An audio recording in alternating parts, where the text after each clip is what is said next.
एक राम कबीर के हैं जिनकी वो प्रिया होने को तैयार हैं।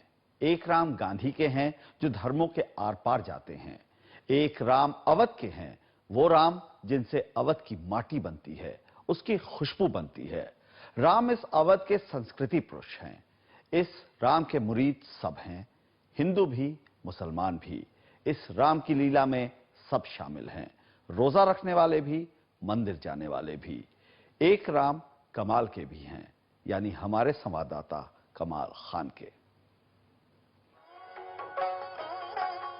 काफी पहले हमारे घर में भी एक ऐसा ही कैलेंडर लगा था।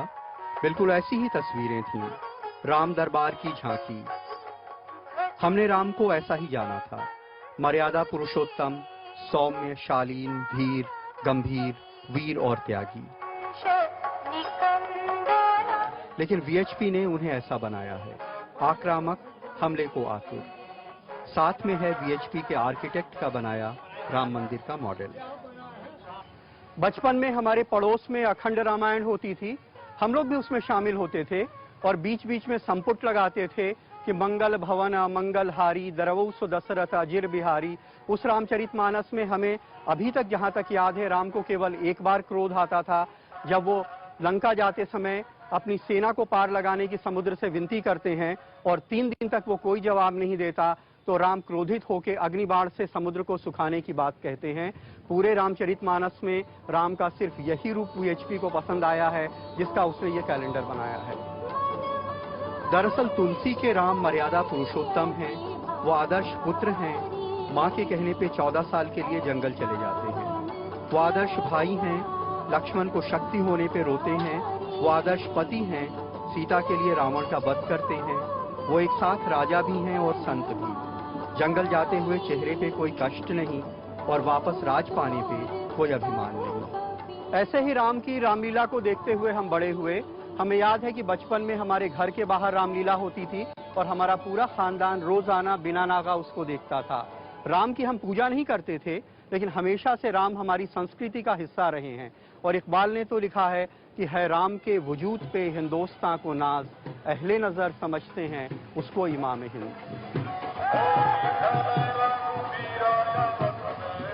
आज भी अवध की गलियों में राम होली खेलते हैं।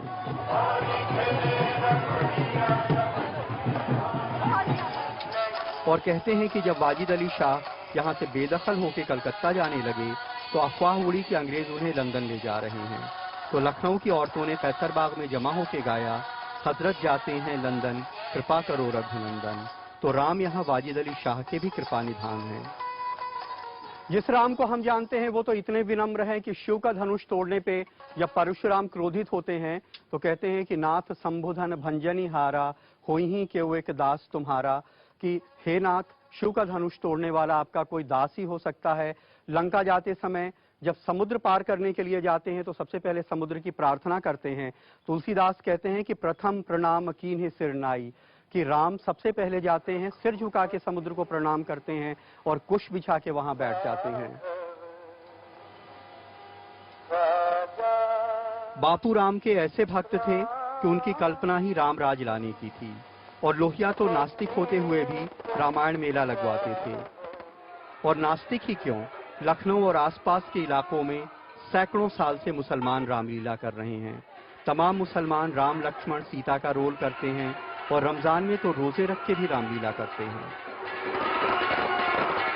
हमारे बचपन में जब वीडियो गेम्स नहीं हुआ करते थे, हम अपने घर में राम रावण युद्ध का खेल खेला करते थे। हमारे घर में काम करने वाला एक ईस्टर्न यूपी का लड़का हमसे राम लक्ष्मण भरत शत्रुघ्न की जय बुलवाता था। वो जोर से चिल्लाता चारों भैयन की, और हम उससे भी ज्यादा जोर से बोलते जय। हमारे घर में किसी ने हमें ये नहीं बताया कि राम की जय नहीं बोलनी चाहिए क्योंकि वो हिंदू हैं। इसलिए नहीं कि उनका कोई सेक्युलर एजेंडा था और वो चुनाव में हिंदुओं का वोट हासिल करना चाहते थे, बल्कि इसलिए कि राम भी हमारे कल्चर का हिस्सा थे।